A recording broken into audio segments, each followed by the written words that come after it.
अल कुरान चैनल को सब्सक्राइब करें, वीडियो को लाइक करें, शेयर करें और कमेंट करें। يا أيها الناس اتقوا ربكم الذي خلقكم من نفس واحدة وخلق منها زوجها وبث منهما رجالا كثيرا ونساء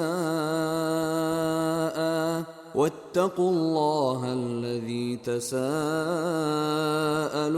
به والأرحام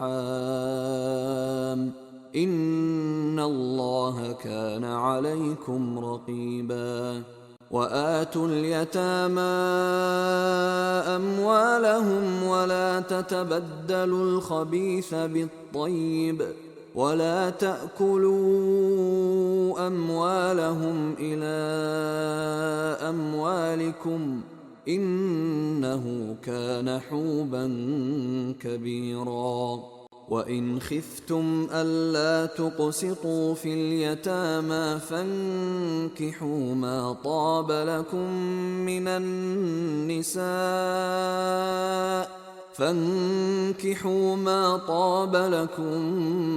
النساء مثنى وثلاث ورباع فإن خفتم ألا تعدلوا فواحدة أو ما ملكت أيمانكم ذلك أدنى ألا تعولوا وآتوا النساء صدقاتهن نحلة فإن طبن لكم عن شيء منه نفسا فكلوه هنيئا مريئا ولا تؤتوا السفهاء أموالكم التي جعل الله لكم قياما وارزقوهم فيها واكسوهم وقولوا لهم قولا معروفا وابتلوا اليتامى حتى إذا بلغوا النكاح فإن آنستم منهم رشدا فادفعوا إليهم أموالهم ولا تأكلوها إسرافا وبدارا أن يكبروا ومن كان غنيا فليستعفف ومن كان فقيرا فليأكل بالمعروف فإذا دفعتم إليهم أموالهم فأشهدوا عليهم وكفى بالله حسيبا للرجال نصيب مما ترك الوالدان والأقربون وللنساء نصيب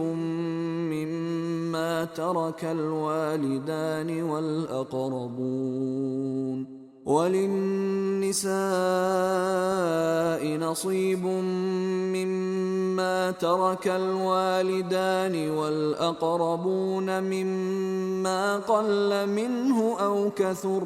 نصيبا مفروضا وإذا حضر القسمة أولو القربى واليتامى والمساكين فارزقوهم منه وقولوا لهم قولا معروفا وليخشى الذين لو تركوا من خلفهم ذرية ضعافا خافوا عليهم فليتقوا الله وليقولوا قولا سديدا إن الذين يأكلون أموال اليتامى ظلما إنما يأكلون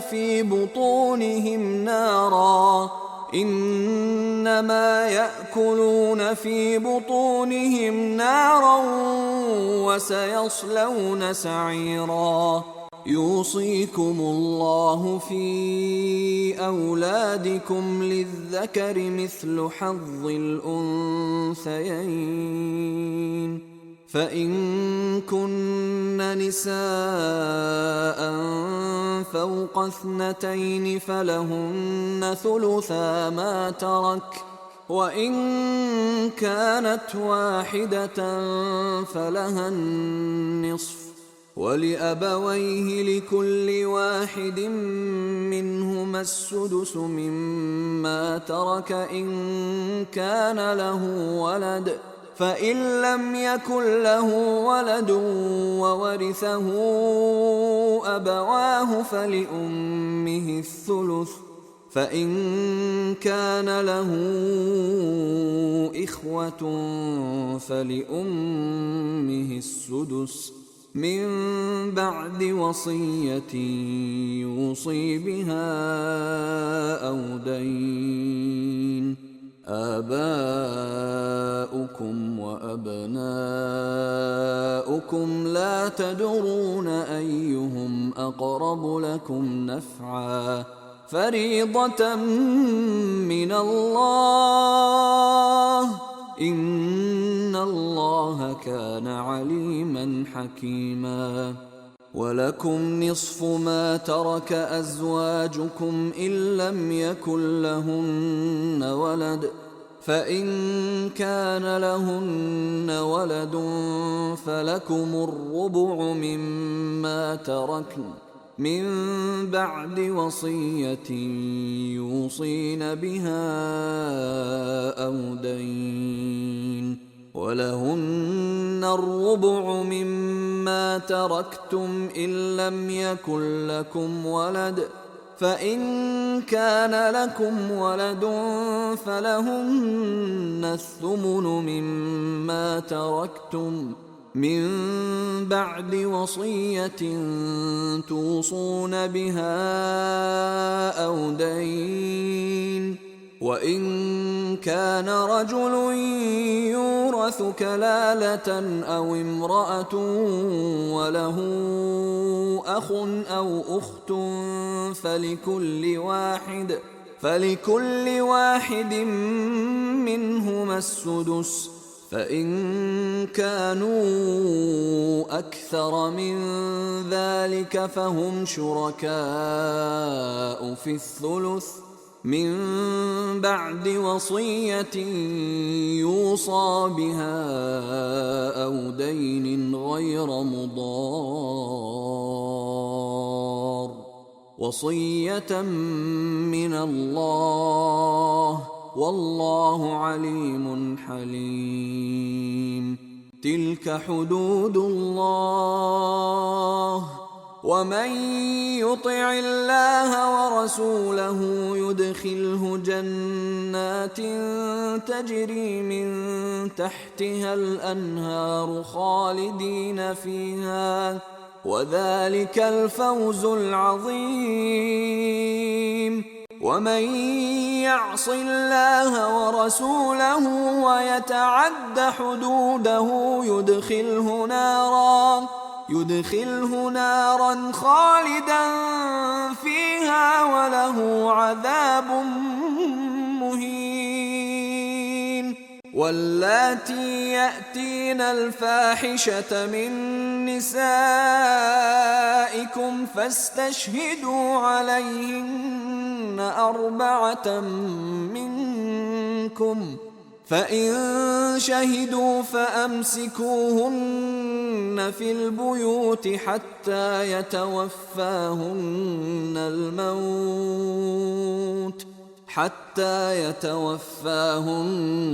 الموت أو يجعل الله لهن سبيلا واللذان يأتيانها منكم فآذوهما فإن تابا وأصلحا فأعرضوا عنهما إن الله كان توابا رحيما إنما التوبة على الله للذين يعملون السوء بجهالة ثم يتوبون من قريب فأولئك يتوب الله عليهم وكان الله عليما حكيما. وليست التوبة للذين يعملون السيئات حتى إذا حضر أحدهم الموت قال إني تبت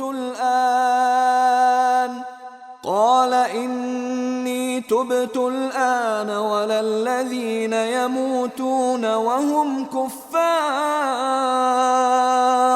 أولئك أعتدنا لهم عذابا أليما. يا أيها الذين آمنوا لا يحل لكم أن ترثوا النساء كرها ولا تعضلوهن لتذهبوا ببعض ما آتيتموهن إلا أن يأتين بفاحشة مبينة وعاشروهن بالمعروف فإن كرهتموهن فعسى أن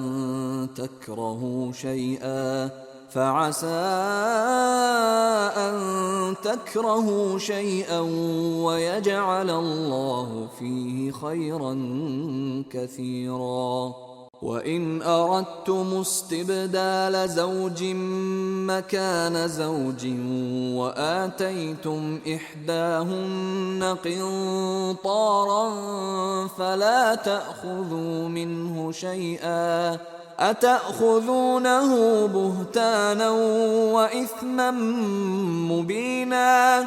وكيف تأخذونه وقد أفضى بعضكم إلى بعض وأخذن منكم ميثاقا غليظا. ولا تنكحوا ما نكح آباؤكم من النساء إلا ما قد سلف إنه كان فاحشة ومقتا وساء سبيلا. حرمت عليكم أمهاتكم وبناتكم وأخواتكم وعماتكم وخالاتكم وبنات الأخ وبنات الأخت وأمهاتكم اللاتي أرضعنكم وأخواتكم من الرضاعة وأمهات نسائكم وربائبكم اللاتي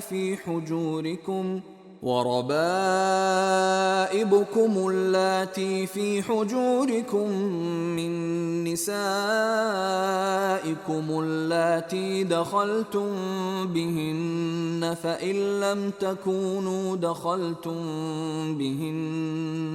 فإن لم تكونوا دخلتم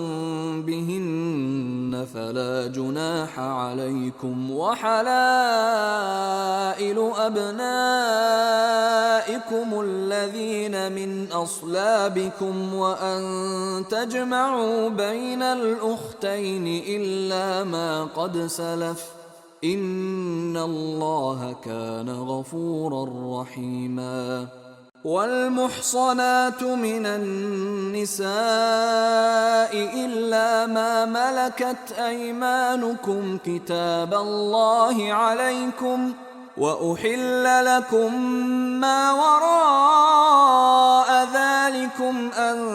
تبتغوا بأموالكم محصنين غير مسافحين فما استمتعتم به منهن فآتوهن أجورهن فريضة ولا جناح عليكم فيما تراضيتم به من بعد الفريضة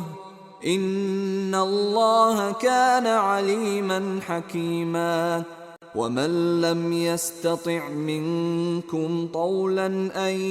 ينكح المحصنات المؤمنات فمما ملكت أيمانكم من فتياتكم المؤمنات والله أعلم بإيمانكم بعضكم من بعض فانكحوهن بإذن أهلهن وآتوهن أجورهن بالمعروف محصنات غير مسافحات ولا متخذات أخدان فإذا أحصن فإن أتين بفاحشة فعليهن نصف ما على المحصنات من العذاب ذلك لمن خشي العنة منكم وأن تصبروا خير لكم والله غفور رحيم. يريد الله ليبين لكم ويهديكم سنن الذين من قبلكم ويتوب عليكم والله عليم حكيم. والله يريد أن يتوب عليكم ويريد الذين يتبعون الشهوات أن تميلوا ميلا عظيما. يريد الله أن يخفف عنكم وخلق الإنسان ضعيفا. يا أيها الذين آمنوا لا تأكلوا أموالكم بينكم بالباطل إلا أن تكون تجارة عن تراض منكم ولا تقتلوا أنفسكم إن الله كان بكم رحيما. ومن يفعل ذلك عدوانا وظلما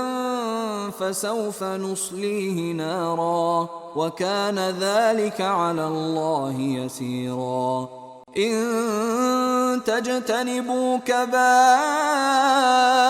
ما تنهون عنه نكفر عنكم سيئاتكم وندخلكم مدخلا كريما. ولا تتمنوا ما فضل الله به بعضكم على بعض للرجال نصيب مما اكتسبوا وللنساء نصيب مما اكتسبن واسألوا الله من فضله إن الله كان بكل شيء عليما. ولكل جعلنا موالي مما ترك الوالدان والأقربون والذين عقدت أيمانكم فآتوهم نصيبهم إن الله كان على كل شيء شهيدا. الرجال قوامون على النساء بما فضل الله بعضهم على بعض وبما أنفقوا من أموالهم فالصالحات قانتات حافظات للغيب بما حفظ الله واللاتي تخافون نشوزهن فعظوهن واهجروهن في المضاجع واضربوهن فإن أطعنكم فلا تبغوا عليهن سبيلا إن الله كان عليا كبيرا وإن خفتم شقاق بينهما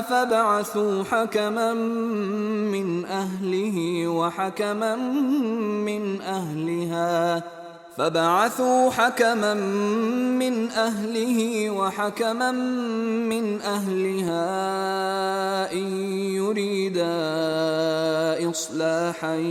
يوفق الله بينهما إن الله كان عليما خبيرا واعبدوا الله ولا تشركوا به شيئا وبالوالدين إحسانا وبذي القربى واليتامى والمساكين والجار ذي القربى والجار الجنب والصاحب بالجنب وابن السبيل وما ملكت أيمانكم إن الله لا يحب من كان مختالا فخورا الذين يبخلون ويأمرون الناس بالبخل ويكتمون ما آتاهم الله من فضله وأعتدنا للكافرين عذابا مهينا والذين ينفقون أموالهم رئاء الناس ولا يؤمنون بالله ولا باليوم الآخر ومن يكن الشيطان له قرينا فساء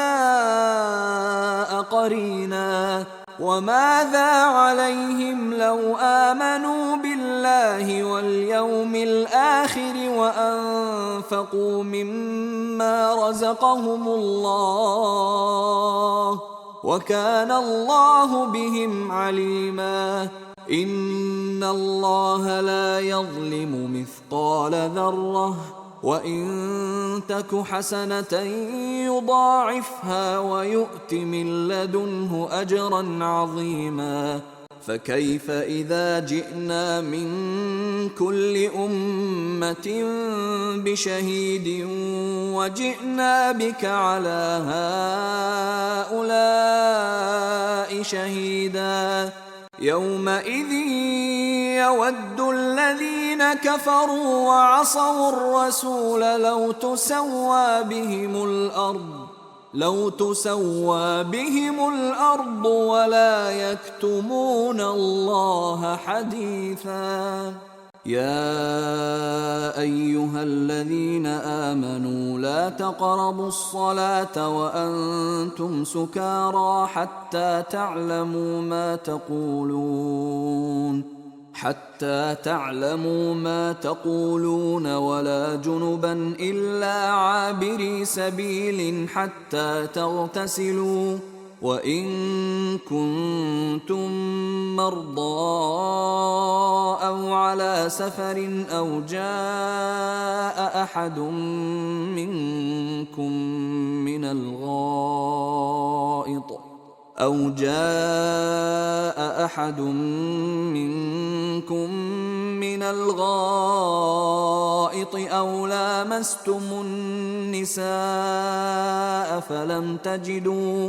أو لامستم النساء فلم تجدوا ماء فتيمموا صعيدا طيبا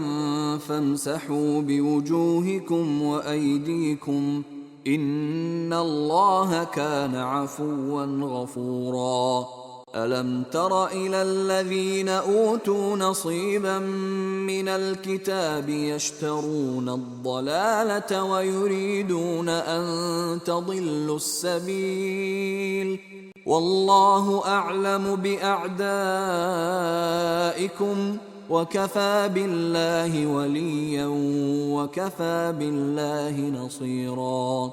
من الذين هادوا يحرفون الكلم عن مواضعه ويقولون سمعنا وعصينا واسمع غير مسمع وراعنا ليا بألسنتهم وطعنا في الدين ولو أنهم قالوا سمعنا وأطعنا واسمع وانظرنا لكان خيرا لهم وأقوم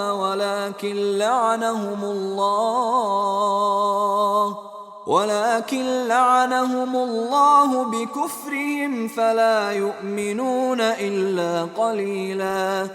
يا أيها الذين أوتوا الكتاب آمنوا بما نزلنا مصدقا لما معكم من قبل أن نطمس وجوها فنردها على أدبارها أو نلعنهم كما لعنا أصحاب السبت وكان أمر الله مفعولا. إن الله لا يغفر أن يشرك به ويغفر ما دون ذلك لمن يشاء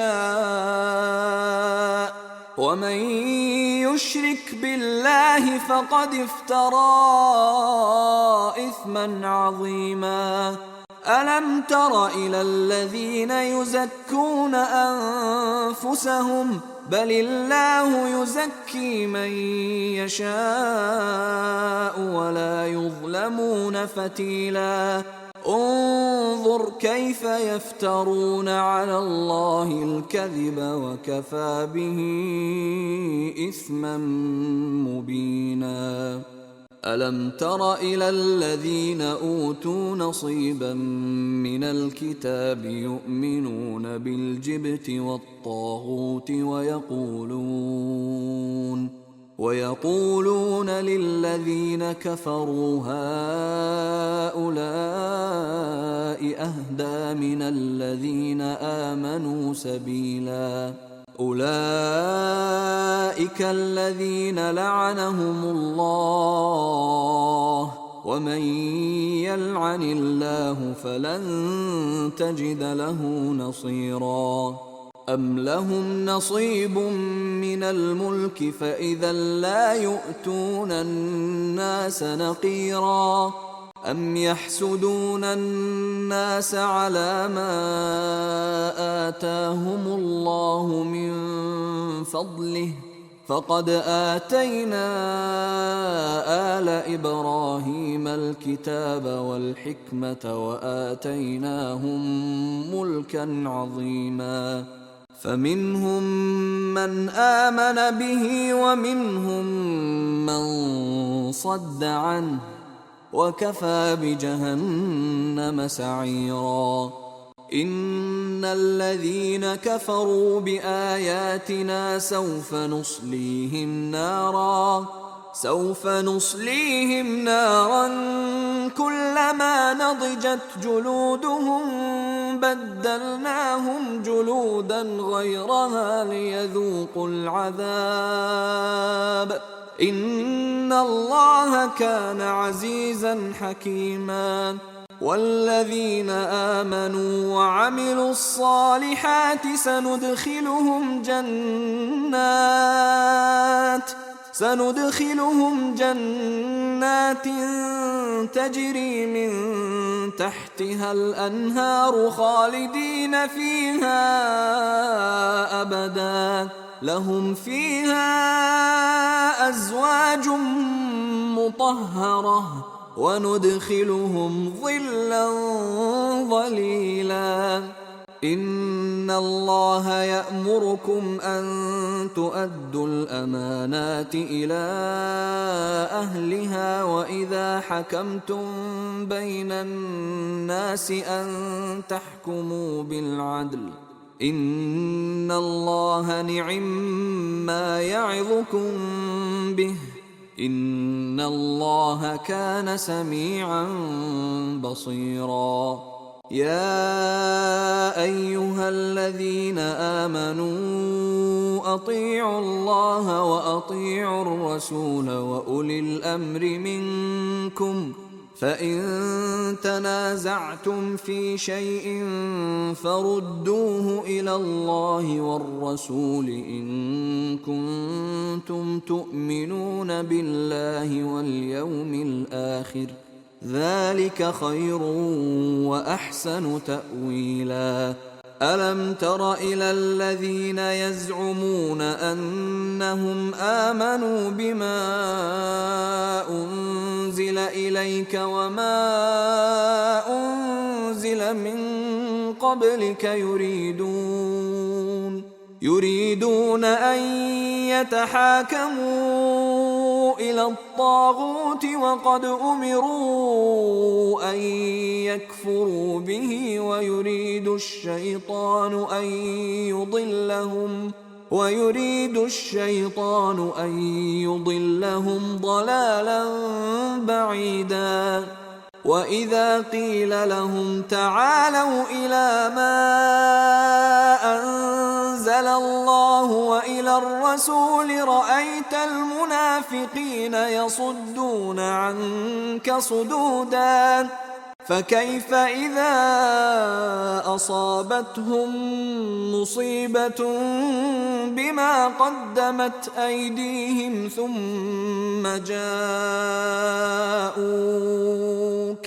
ثم جاءوك يحلفون بالله إن أردنا إلا إحسانا وتوفيقا. أولئك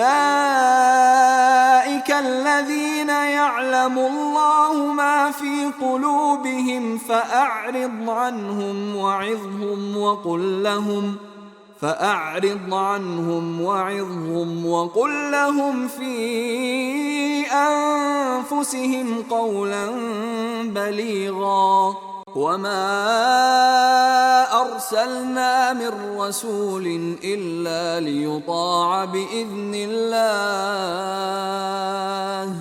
ولو أنهم إذ ظلموا أنفسهم جاءوك فاستغفروا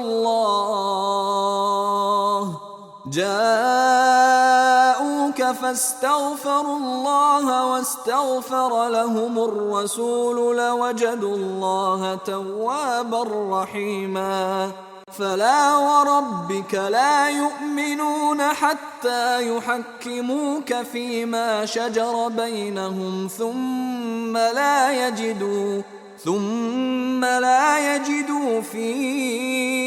أنفسهم حرجا مما قضيت ويسلموا تسليما. ولو أنا كتبنا عليهم أن اقتلوا أنفسكم أو اخرجوا من دياركم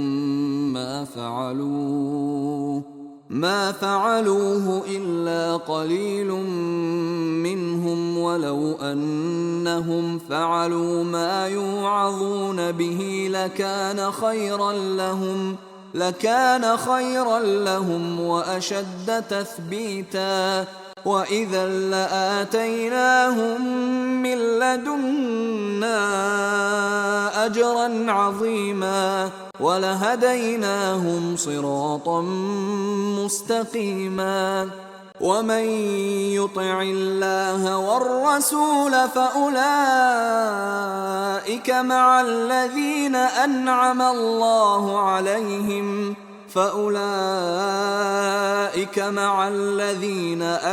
الله عليهم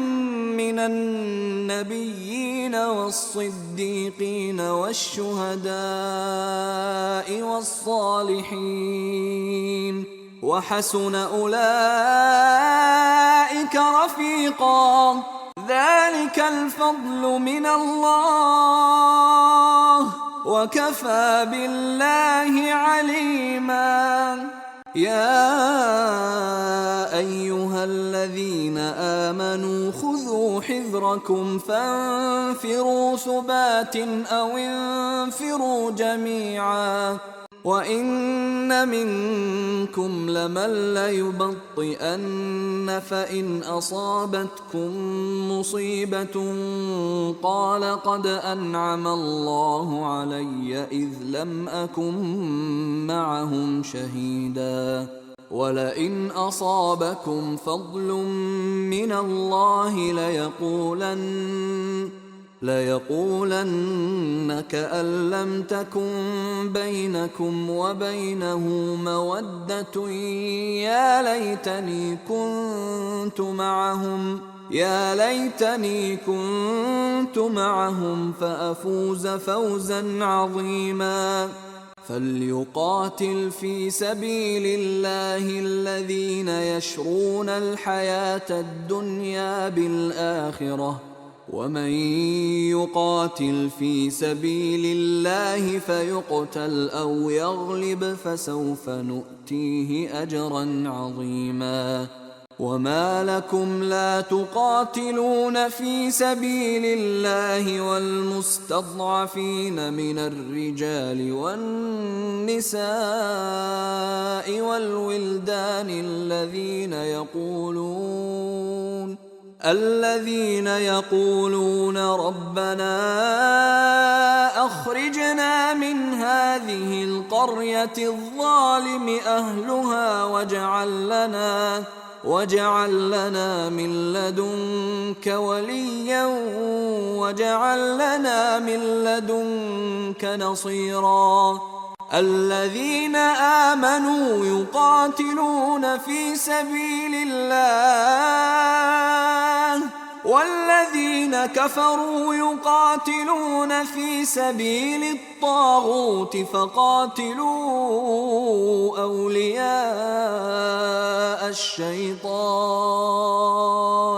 إن كيد الشيطان كان ضعيفا ألم تر إلى الذين قيل لهم كفوا أيديكم وأقيموا الصلاة وآتوا الزكاة فلما كتب عليهم القتال إذا فريق منهم يخشون الناس كخشية الله أو أشد خشية وقالوا ربنا لم كتبت علينا القتال لولا أخرتنا إلى أجل قريب قل متاع الدنيا قليل والآخرة خير لمن اتقى ولا تظلمون فتيلا أينما تكونوا يدرككم الموت ولو كنتم في بروج مشيدة وإن تصبهم حسنة يقولوا هذه من عند الله وإن تصبهم سيئة يقولوا هذه من عندك قل كل من عند الله فما لهؤلاء القوم لا يكادون يفقهون حديثا ما أصابك من حسنة فمن الله وما أصابك من سيئة فمن نفسك وأرسلناك للناس رسولا وكفى بالله شهيدا من يطع الرسول فقد أطاع الله ومن تولى فما أرسلناك عليهم حفيظا ويقولون طاعة فإذا برزوا من عندك بيت طائفة منهم غير الذي تقول والله يكتب ما يبيتون فأعرض عنهم وتوكل على الله وكفى بالله وكيلا أفلا يتدبرون القرآن ولو كان من عند غير الله لوجدوا فيه اختلافا كثيرا وإذا جاءهم أمر من الأمن أو الخوف أذاعوا به ولو ردوه إلى الرسول وإلى أولي الأمر منهم لعلمه الذين يستنبطونه منهم ولولا فضل الله عليكم ورحمته لاتبعتم الشيطان إلا قليلا فقاتل في سبيل الله لا تكلف إلا نفسك وحرض المؤمنين عسى الله أن يكف بأس الذين كفروا والله أشد بأسا وأشد تنكيلا من يشفع شفاعة حسنة يكن له نصيب منها ومن يشفع شفاعة سيئة يكن له كفل منها وكان الله على كل شيء مقيتا وإذا حييتم بتحية فحيوا بأحسن منها أو ردوها إن الله كان على كل شيء حسيبا الله لا إله إلا هو ليجمعنكم إلى يوم القيامة لا ريب فيه ومن أصدق من الله حديثا فما لكم في المنافقين فئتين والله أركسهم بما كسبوا أتريدون أن تهدوا من أضل الله ومن يضلل الله فلن تجد له سبيلا ودوا لو تكفرون كما كفروا فتكونون سواء فلا تتخذوا منهم أولياء حتى يهاجروا في سبيل الله فإن تولوا فخذوهم واقتلوهم حيث وجدتموهم ولا تتخذوا منهم وليا ولا نصيرا إلا الذين يصلون إلى قوم بينكم وبينهم ميثاق أو جاءوكم حصرت صدورهم أن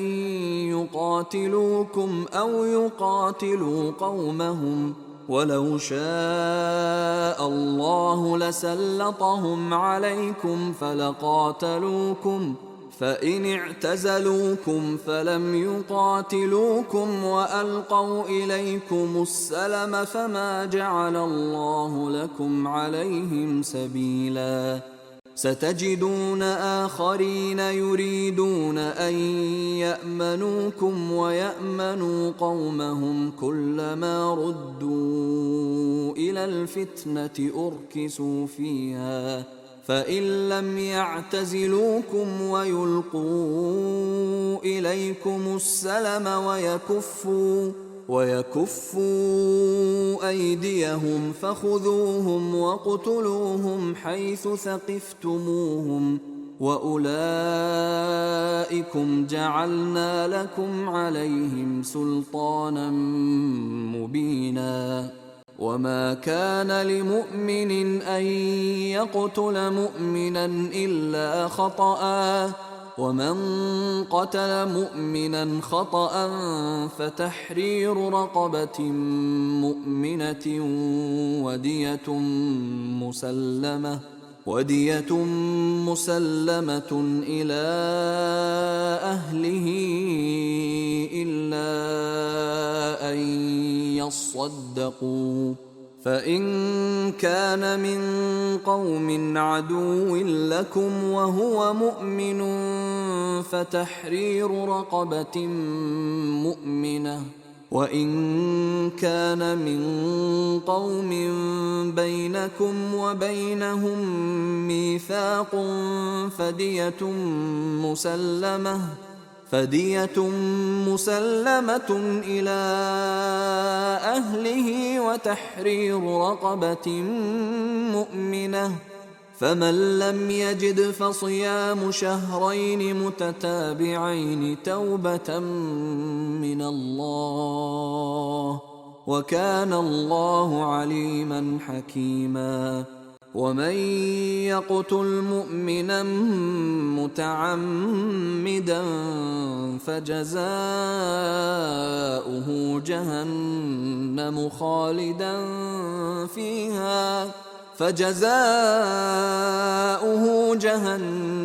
خالدا فيها وغضب الله عليه ولعنه وأعد له عذابا عظيما. يا أيها الذين آمنوا إذا ضربتم في سبيل الله فتبينوا ولا تقولوا لمن ألقى إليكم السلام لست مؤمنا تبتغون عرض الحياة الدنيا فعند الله مغانم كثيرة كذلك كنتم من قبل فمن الله عليكم فتبينوا إن الله كان بما تعملون خبيرا. لا يستوي القاعدون من المؤمنين غير أولي الضرر والمجاهدون في سبيل الله بأموالهم وأنفسهم، فضل الله المجاهدين بأموالهم وأنفسهم على القاعدين درجة، وكلا وعد الله الحسنى، وفضل الله المجاهدين على القاعدين أجرا عظيما، درجات منه ومغفرة ورحمة، وكان الله غفورا رحيما. إن الذين توفاهم الملائكة ظالمي أنفسهم قالوا فيم كنتم قالوا كنا مستضعفين في الأرض قالوا ألم تكن أرض الله واسعة فتهاجروا فيها فأولئك مأواهم جهنم وساءت مصيرا. إلا المستضعفين من الرجال والنساء والولدان لا يستطيعون حيلة ولا يهتدون سبيلا، فأولئك عسى الله أن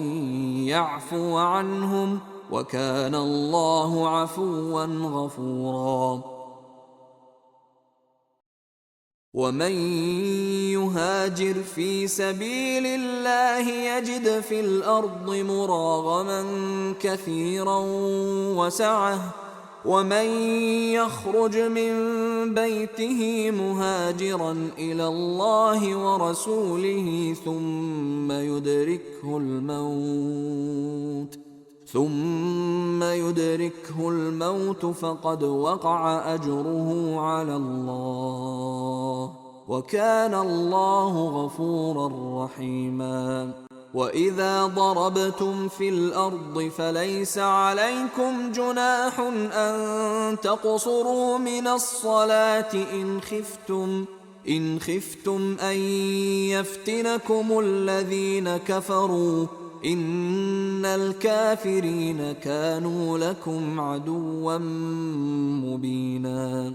وإذا كنت فيهم فأقمت لهم الصلاة فلتقم طائفة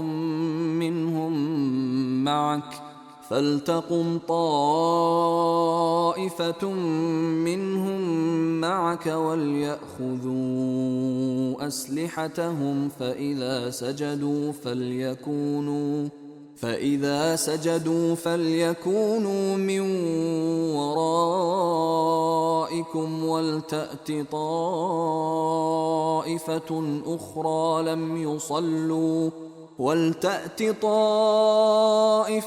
أخرى لم يصلوا فليصلوا معك وليأخذوا حذرهم وأسلحتهم.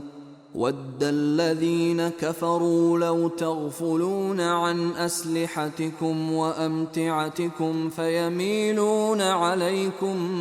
مَيْلَةً وَاحِدَةً. وَلَا جُنَاحَ عَلَيْكُمْ إِن كَانَ بِكُمْ أَذًى مِّن مَّطَرٍ أَوْ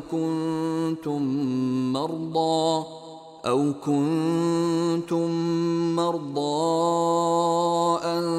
تَضَعُوا أَسْلِحَتَكُمْ وَخُذُوا حِذْرَكُمْ إِنَّ اللَّهَ أَعَدَّ لِلْكَافِرِينَ عَذَابًا مُّهِينًا.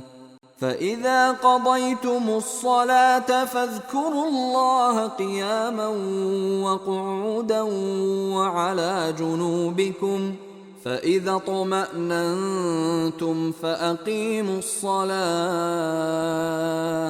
إِنَّ الصَّلَاةَ كَانَتْ عَلَى الْمُؤْمِنِينَ كِتَابًا مَّوْقُوتًا. وَلَا تَهِنُوا فِي ابْتِغَاءِ الْقَوْمِ إِن تَكُونُوا تَأْلَمُونَ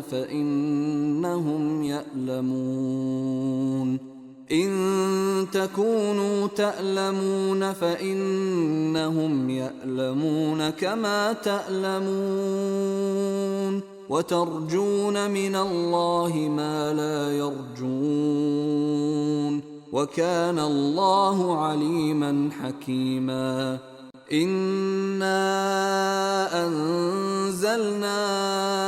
إِلَيْكَ الْكِتَابَ بِالْحَقِّ لِتَحْكُمَ بَيْنَ النَّاسِ بِمَا أَرَاكَ اللَّهُ وَلَا تَكُن لِّلْخَائِنِينَ خَصِيمًا وَاسْتَغْفِرِ اللَّهَ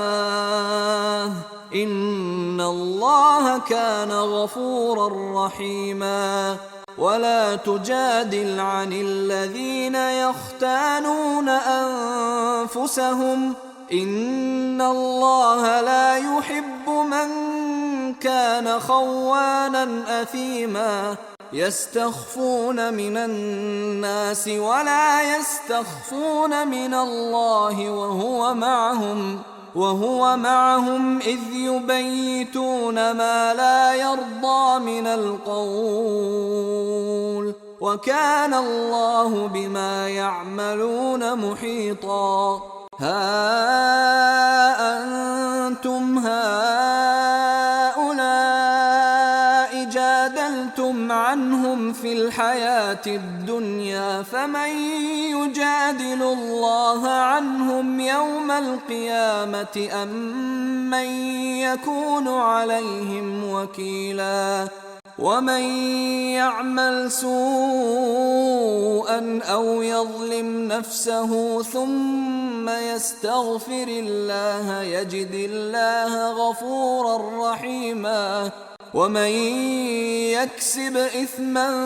فإنما يكسبه على نفسه وكان الله عليما حكيما. ومن يكسب خطيئة أو إثما ثم يرم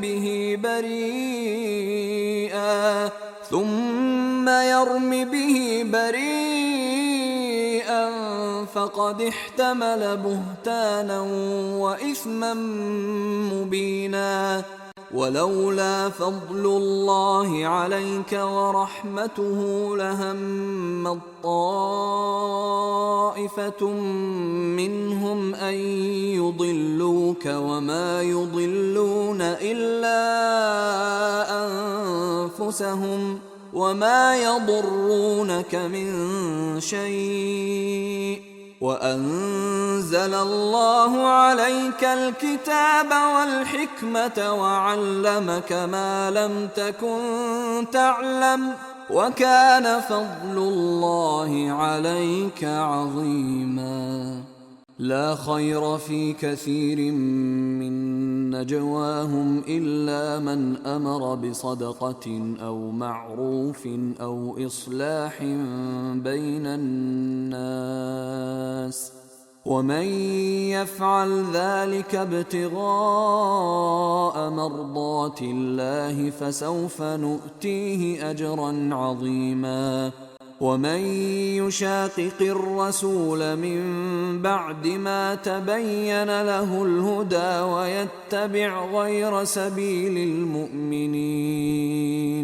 ويتبع غير سبيل المؤمنين نوله ما تولى ونصله جهنم وساءت مصيرا. إن الله لا يغفر أن يشرك به ويغفر ما دون ذلك لمن يشاء ومن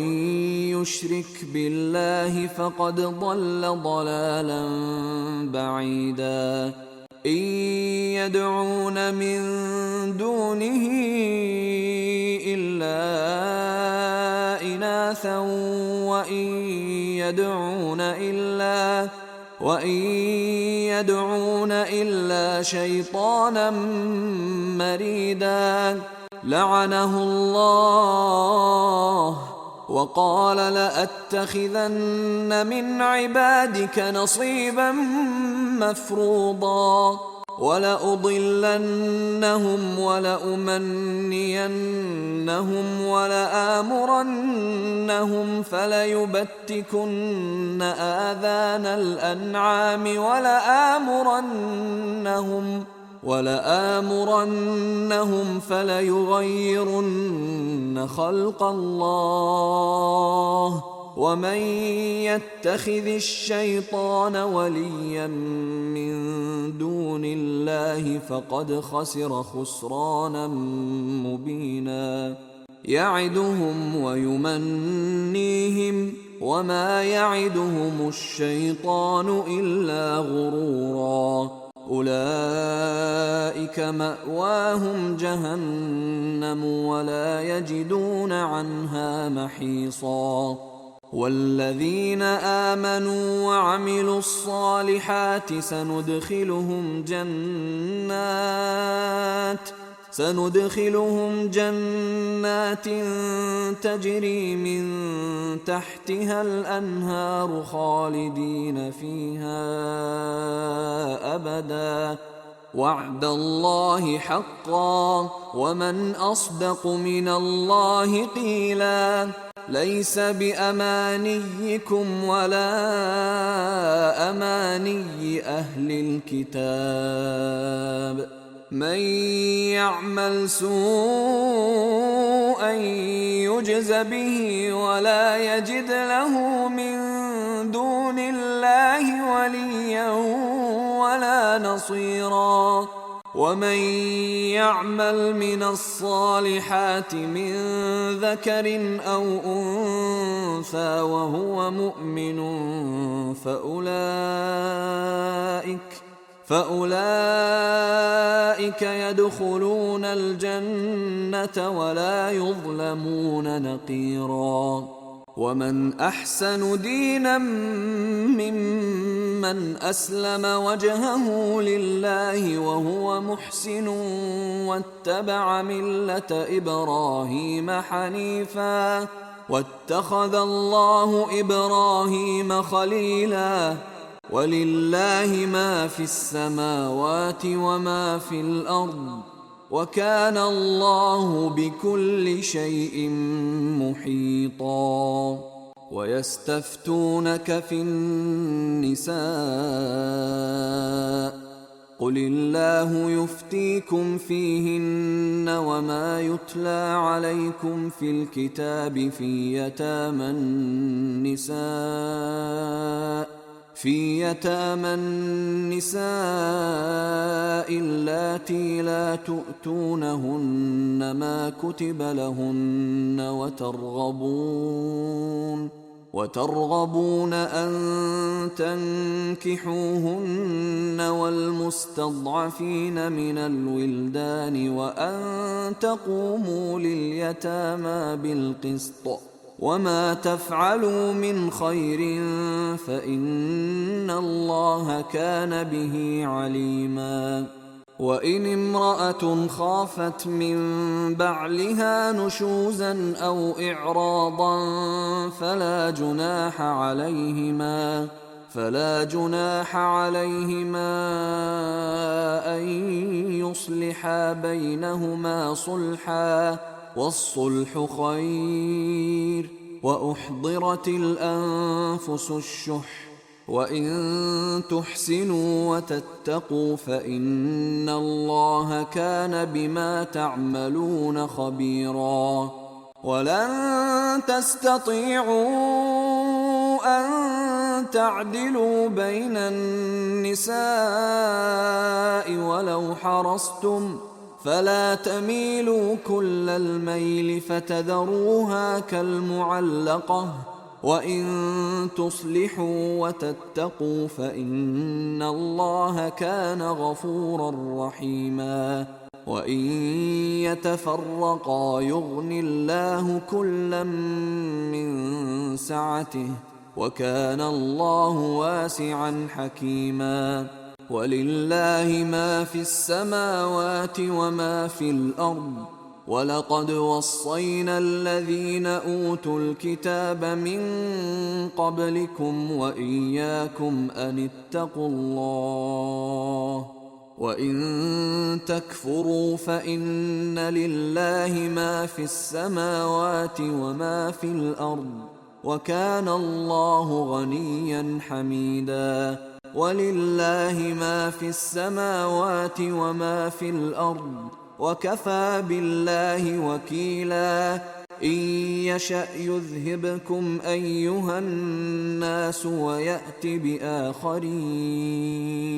وكان الله على ذلك قديرا من كان يريد ثواب الدنيا فعند الله ثواب الدنيا والآخرة وكان الله سميعا بصيرا يا أيها الذين آمنوا كونوا قوامين بالقسط شهداء لله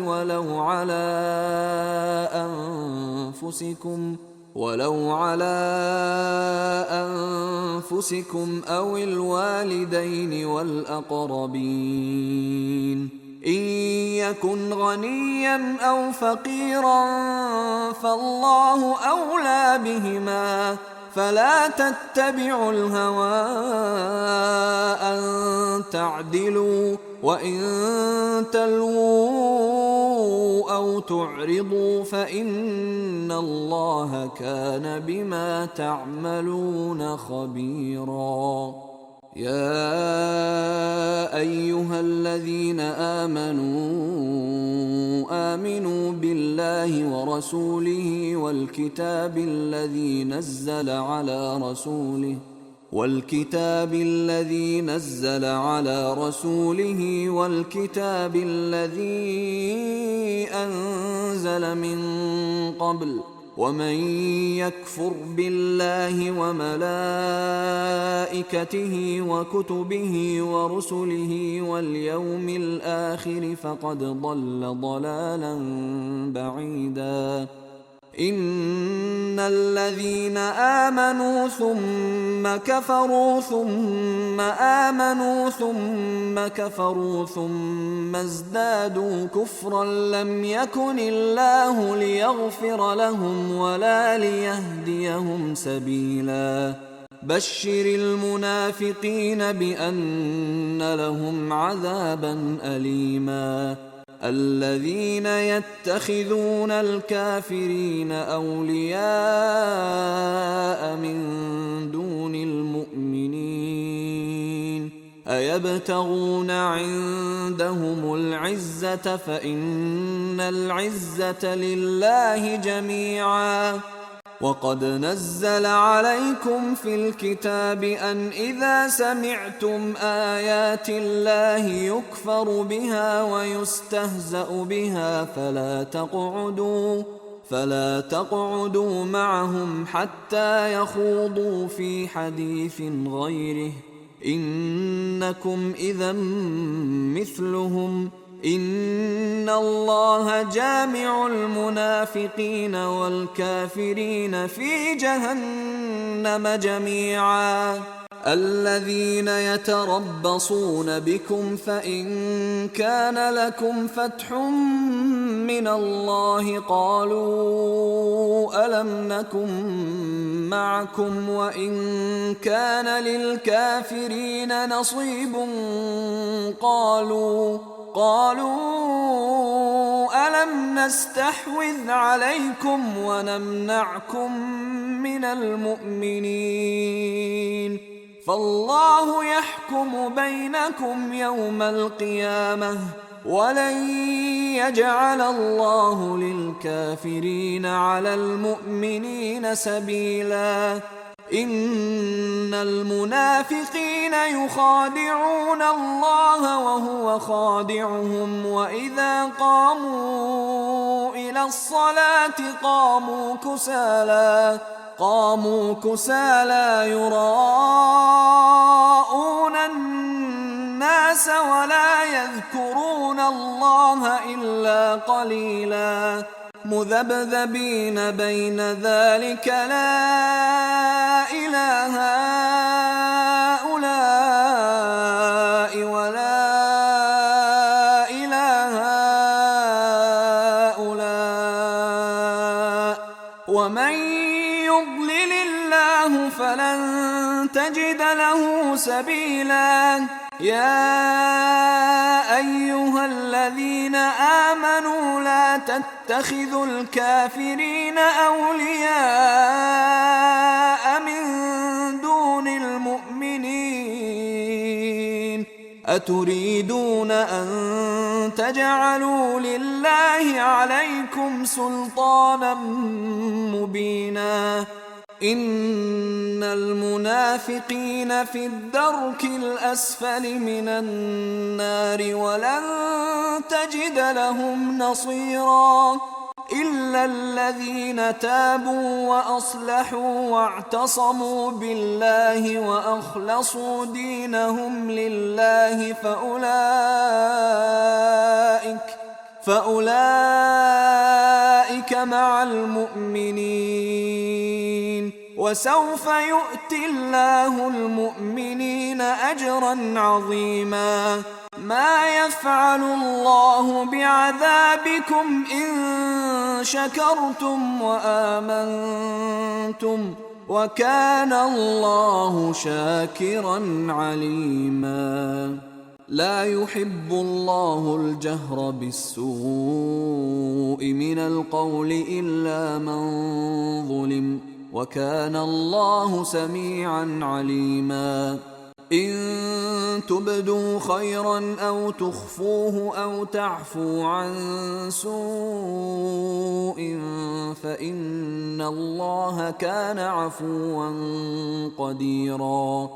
إن الذين يكفرون بالله ورسله ويريدون أن يفرقوا بين الله ورسله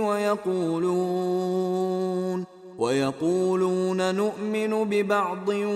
ونكفر ببعض ويريدون أن يتخذوا بين ذلك سبيلا أولئك هم الكافرون حقا وأعتدنا للكافرين عذابا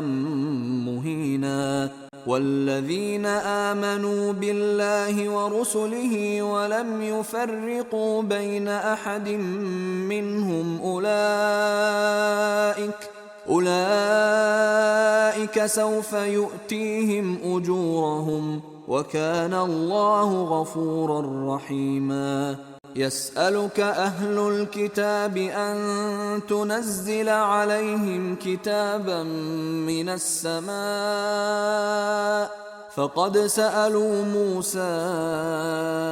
أكبر من ذلك فقالوا أرنا الله جهرة فأخذتهم الصاعقة بظلمهم ثم اتخذوا العجل من بعد ما جاءتهم البينات فعفونا عن ذلك وآتينا موسى سلطانا مبينا ورفعنا فوقهم الطور بميثاقهم وقلنا لهم ادخلوا الباب سجدا وقلنا لهم لا تعدوا في السبت وأخذنا منهم ميثاقا غليظا فبما نقضهم ميثاقهم وكفرهم بآيات الله وقتلهم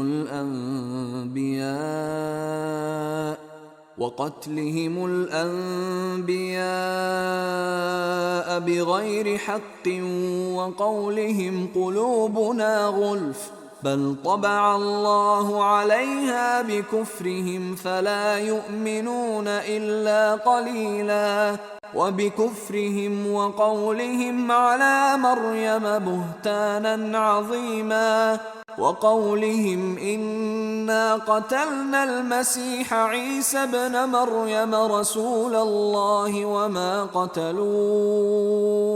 وما قتلوه وما صلبوه ولكن شبه لهم وإن الذين اختلفوا فيه لفي شك منه ما لهم به من علم إلا اتباع الظن وما قتلوه يقينا بل رفعه الله إليه وكان الله عزيزا حكيما وإن من أهل الكتاب إلا ليؤمنن به قبل موته ويوم القيامة يكون عليهم شهيدا فبظلم من الذين هادوا حرمنا عليهم طيبات أحلت لهم وبصدهم عن سبيل الله كثيرا وأخذهم الربا وقد نهوا عنه وأكلهم أموال الناس بالباطل وأعتدنا للكافرين منهم عذابا أليما لكن الراسخون في العلم منهم والمؤمنون يؤمنون بما أنزل إليك وما أنزل من قبلك والمقيمين الصلاة والمؤتون الزكاة والمؤمنون بالله واليوم الآخر أولئك سنؤتيهم أجرا عظيما إنا أوحينا إليك كما أوحينا إلى نوح النبيين من بعده. وأوحينا إلى إبراهيم وإسماعيل وإسحاق ويعقوب والأسباط وعيسى وأيوب ويونس وهارون وسليمان، وآتينا داود زبورا، ورسلا قد قصصناهم عليك من قبل ورسلا لم نقصصهم عليك، وكلم الله موسى تكليما. رسلا مبشرين ومنذرين لئلا يكون للناس على الله حجة بعد الرسل، وكان الله عزيزا حكيما. لكن الله يشهد بما أنزل إليك أنزله بعلمه، والملائكة يشهدون، وكفى بالله شهيدا. إن الذين كفروا وصدوا عن سبيل الله قد ضلوا ضلالا بعيدا. إن الذين كفروا وظلموا لم يكن الله ليغفر لهم ولا ليهديهم طريقا إلا طريق جهنم خالدين فيها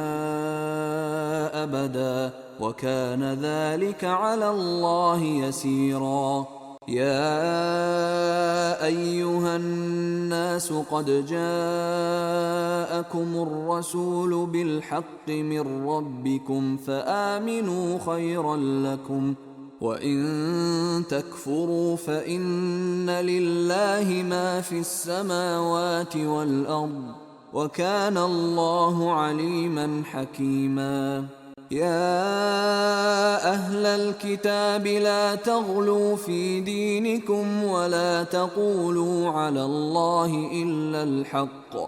إنما المسيح عيسى ابن مريم رسول الله وكلمته ألقاها إلى مريم وروح منه، فآمنوا بالله ورسله ولا تقولوا ثلاثة، انتهوا خيرا لكم، إنما الله إله واحد سبحانه أن يكون له ولد، له ما في السماوات وما في الأرض، وكفى بالله وكيلا. لن يستنكف المسيح أن يكون عبدا لله ولا الملائكة المقربون، ومن يستنكف عن عبادته ويستكبر فسيحشرهم إليه جميعا. فأما الذين آمنوا وعملوا الصالحات فيوفيهم أجورهم ويزيدهم من فضله، وأما الذين استنكفوا واستكبروا فيعذبهم عذابا أليما ولا يجدون لهم من دون الله وليا ولا نصيرا. يا أيها الناس قد جاءكم برهان من ربكم وأنزلنا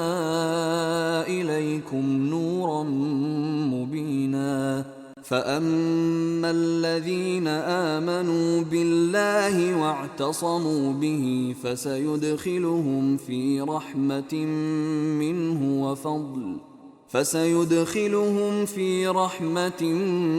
منه وفضل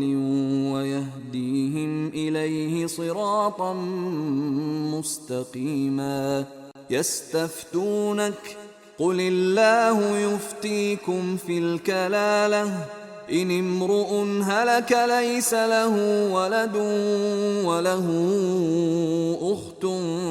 فلها نصف ما ترك وهو يرثها إن لم يكن لها ولد فإن كانتا اثنتين فلهما الثلثان مما ترك وإن كانوا إخوة رجالا ونساء فللذكر مثل حظ الأنثيين يبين الله لكم أن تضلوا والله بكل شيء عليم.